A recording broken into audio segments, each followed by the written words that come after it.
Sure. Okay. So, hello everyone, and thank you for joining today's session. I'm Michael Mork, a sales engineer with Recorded Future, mainly working in the Nordics region and based out of Is it Gothenburg. okay? So, so today we're going to talk about how security intelligence helps the Is finance it sector okay for protect their you? crown jewels. We can hear you when you So, speak, so more you have to specifically, mute we'll yourself. cover the nuts Okay. and bolts of what Recorded Future is and does, so you'll understand a little bit more about where we're getting this data from. For well, essentially for you who are might not be that familiar with us, we'll take a look back at Q4 2020. We'll take a look at the finance industry trends, discussing some of the key threats that we've seen in the finance industry for Q4. And I'll touch specifically on banking web injects. And finally, we'll wrap up with some final thoughts of where all of this leads us. So, in short, like we're an intelligence gathering platform collecting security intelligence with over 1 million sources.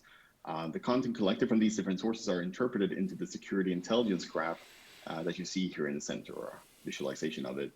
And this is done through natural language processing and machine learning, processing material from thousands of bots and crawlers to scrape these different sources, spanning the open, deep, and dark web, including special access forums, dark web markets, messaging platforms, but also technical sources, of course, like threat feeds, both open source and proprietary. Other technical collection includes domain and certificate registrations, vulnerability reporting, NetFlow data, passive DNS data, and so on. And all of this data is normalized into a common format that we can convert into actual intelligence. And due to the way that all this information is put together in an interconnected graph with lots and lots of relationships, we can easily hone in on the threats to specific industries. So I kind of just wanted to bring forward an analogy for threat intelligence in general. And this is essentially a visualization of the work being done by many organizations when it comes to protecting themselves against cyber threats.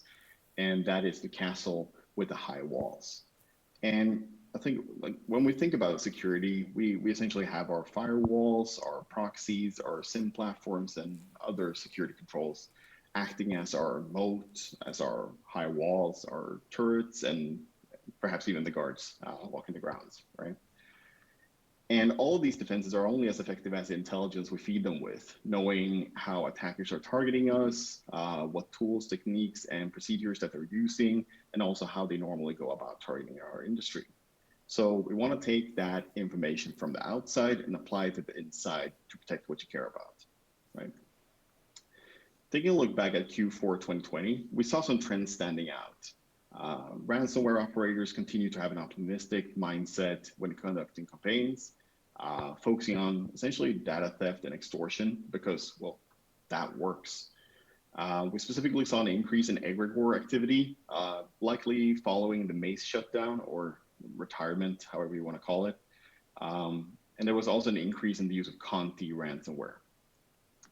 TrickBot, which has been well, essentially persistent throughout 2020, saw a reduction in activity in Q4,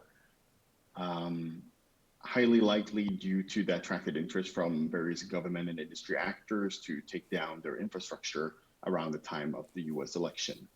And while the efforts reduced TrickBot's activity at the time, there was an immediate increase in the activity surrounding Quackbot at the same time.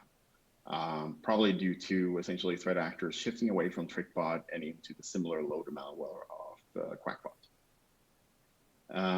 We also continue to see Android malware being extremely prolific in the mobile malware landscape. And of course, what's on everyone's mind for the end of the year, 2020, SolarWinds. So let's just start out with that real quick. That was essentially the biggest thing that happened in Q4. It's a huge and unfortunate story that we saw develop in mid-December. A supply chain attack on SolarWinds that led to the infection of over 200 organizations, including prominent US government entities, well-known technology organizations, and even cybersecurity firms.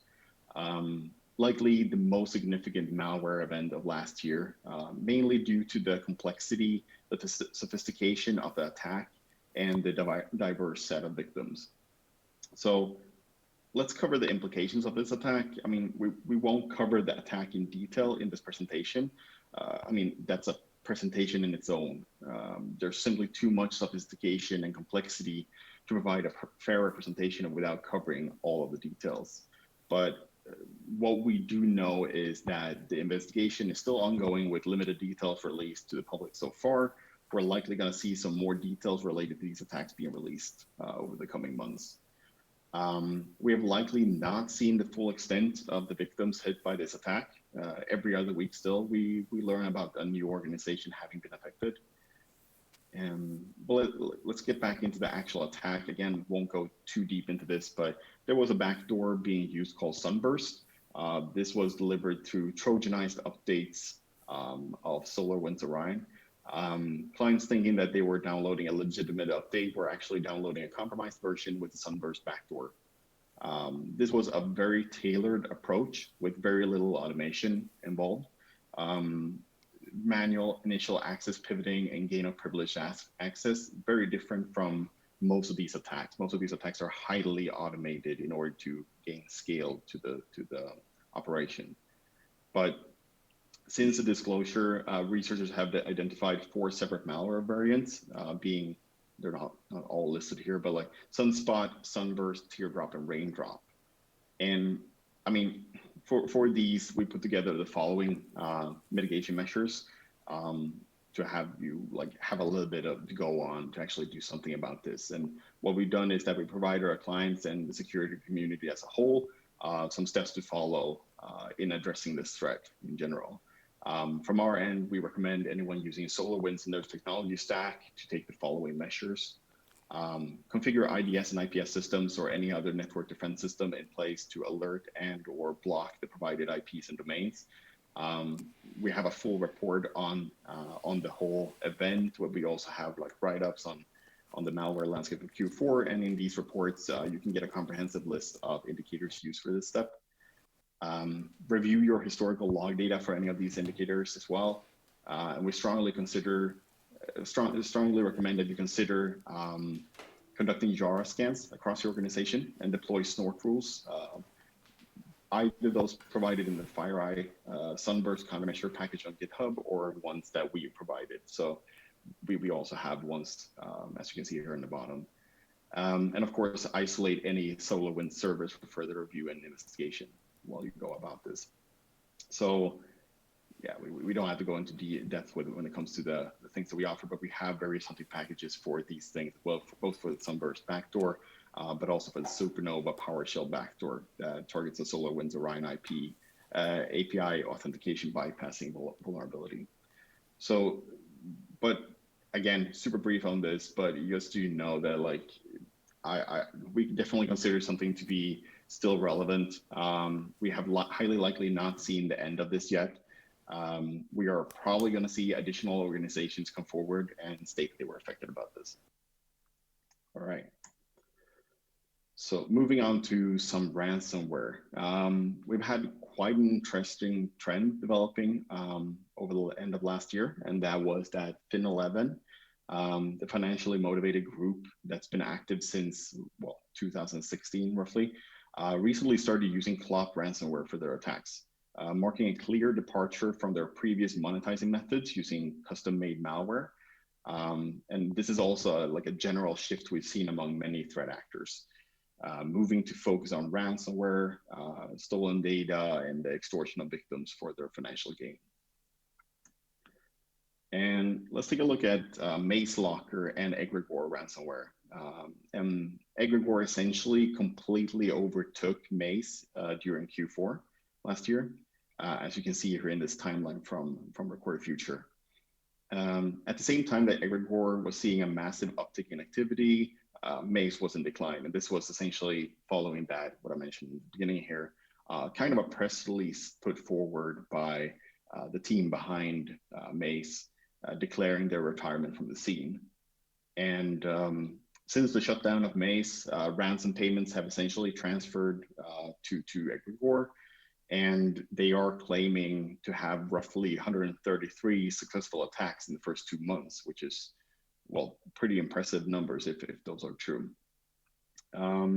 We haven't really seen any new Mace victims in this period following this. And our theory is that a majority of the Maze affiliates have since moved over to Egregore. Of course, this is hard to tell. There's no like official statement on this, but this could be a simple rebranding of Maze into Egregore. There are clear similarities in a lot of aspects, both in terms of the code, the ransom notes being put out, payment websites, and so on that remain in use.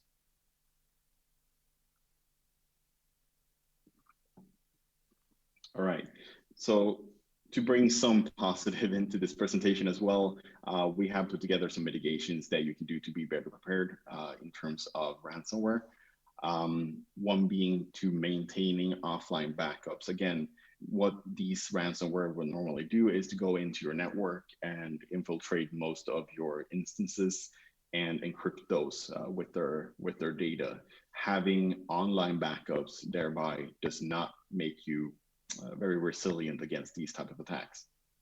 So having offline backups is definitely one thing. Implementing various like proactive security measures like improved authentication, including multi-factor authentication and network segmentation wherever possible is definitely something that you should be looking into. And while these things won't save you from being affected, it does definitely lower the risk and does soften the blow if you would be attacked.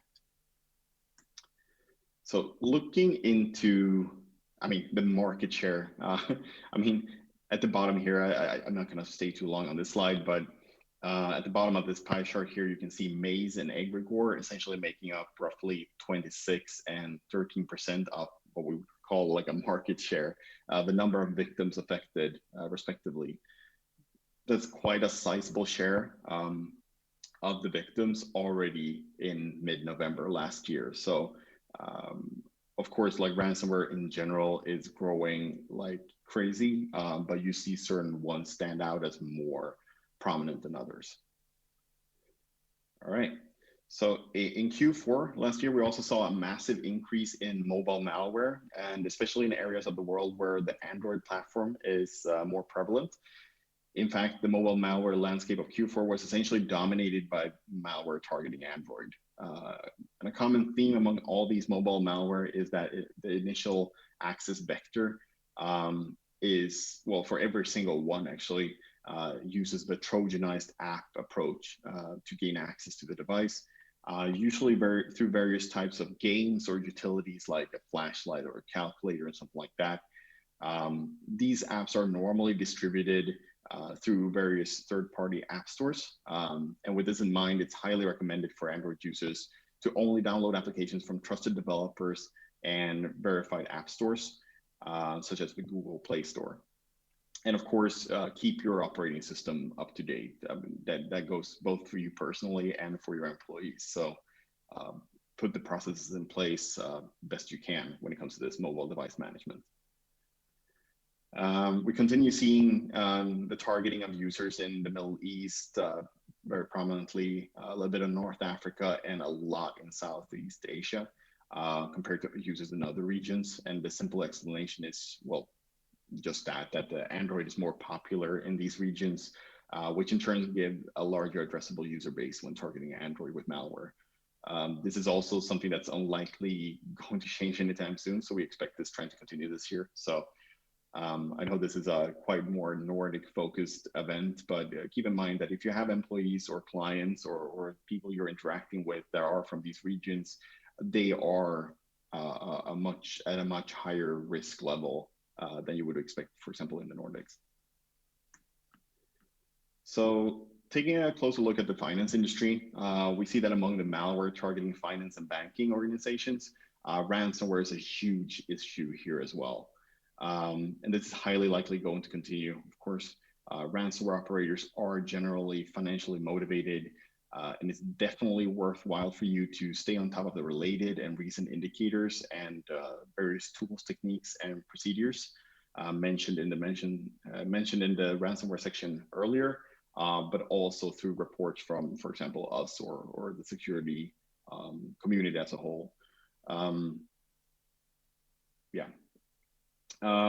Specifically, we've seen a significant increase in Conti and Egregore. targeting finance and banking organizations. And it's likely that we'll, again, continue seeing these expand throughout this year as well.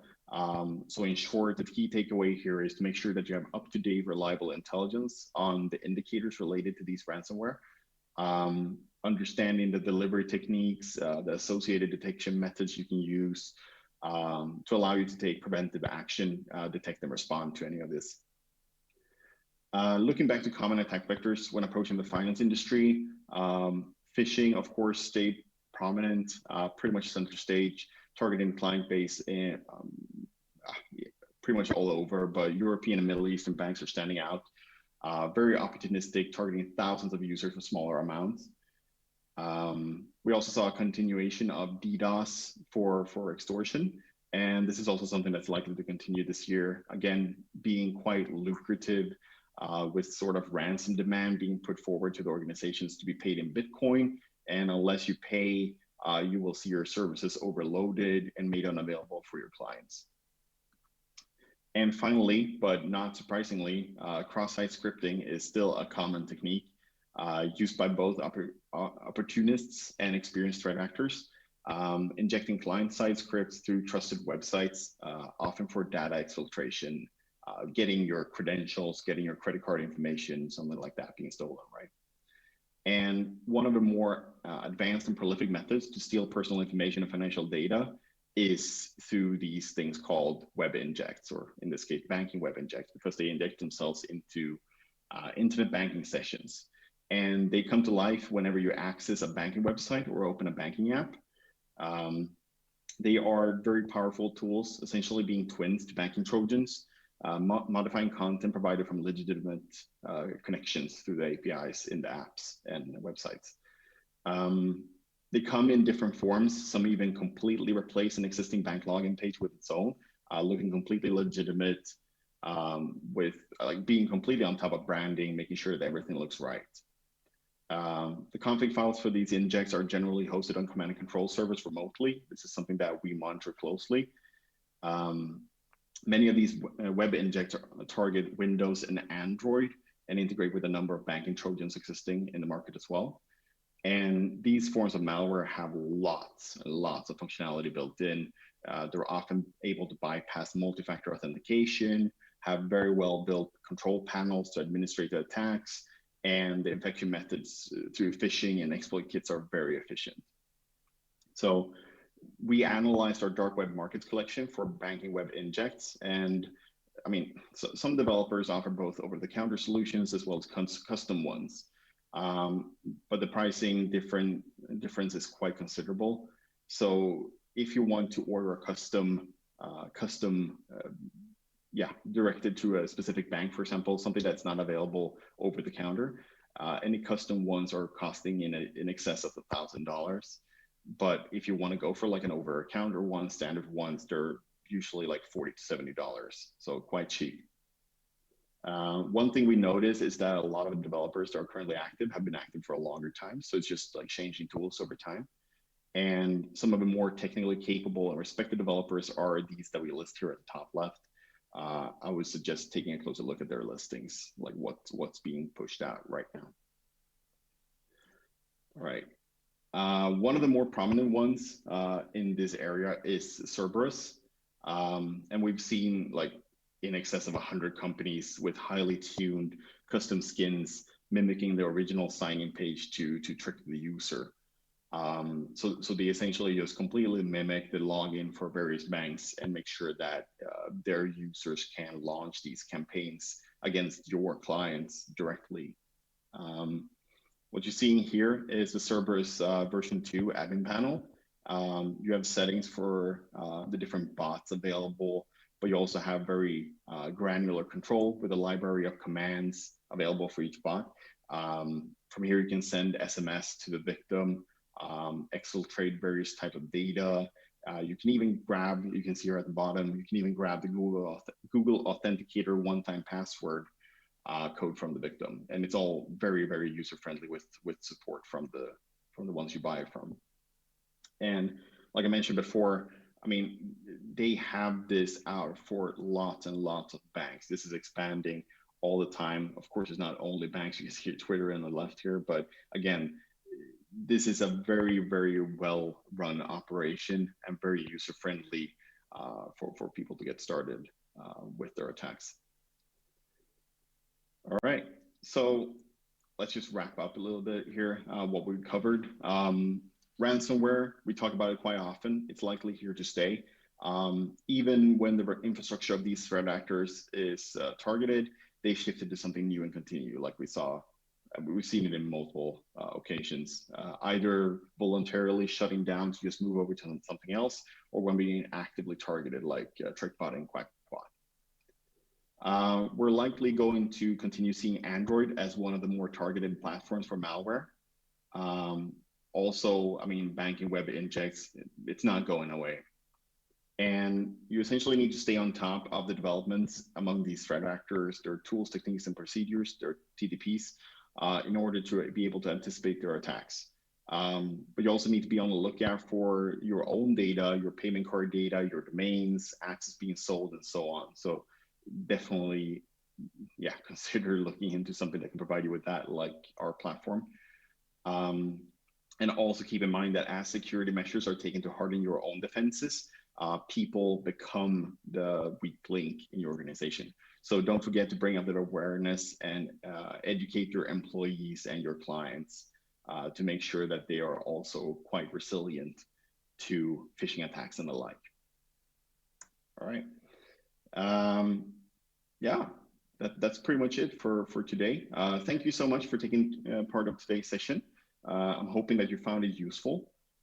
If you'd like to get in touch about any questions, or if you want to know how Record the Future could help you, please reach out to me. You have my email there at the bottom. Yeah, feel free to reach out with any type of question, anything at all, and we will see what we can do about that. Otherwise, please head over to our website for our free browser extension, which enriches indicators on any web page that you're visiting. It could be Patch Tuesday or a log-based tool, a web-based login tool, for example, or sign up for our newsletter, the Cyber Daily. And yeah, that's a wrap. Have a great day, everyone.